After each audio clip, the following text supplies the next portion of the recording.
I'm not a political commentator, but I want to address this video a bunch of you guys have sent me. The video is a group of Catholics led by a priest going to bring communion to individuals who are currently being detained by ICE in a facility. I really love the concept of this. Jesus said, go and visit those in prison, bringing communion to those who are definitely in an emotional, mental, physical, psychological state. Phenomenal. That is ministering to people. But if that was really the goal, why was it done like this? The priest mentions they've been allowed to minister to prisoners in this facility before, and valid, but you've shown up unannounced with a procession of like 20, 30 people with a guitar singing hymns to go into a facility. Like, I don't know any prison that would let you in with that many people. Like, I'm sure if you called ahead and said, hey, there are some individuals who I know are being detained who are Catholic and I would like to bring them communion as like a prison chaplain, is that okay?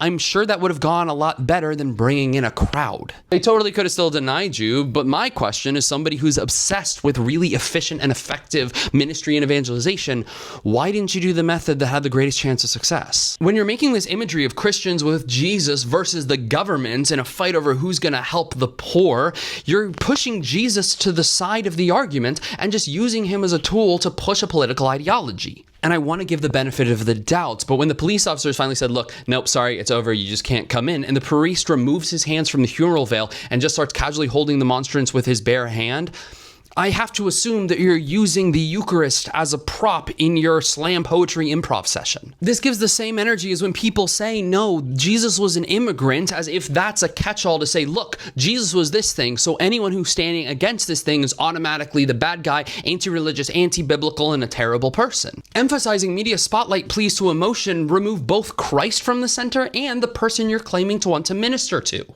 Our values should absolutely reflect the political landscape in which we live. I think that politics are very much downstream from the values and virtues that we have of being Christians, especially in America.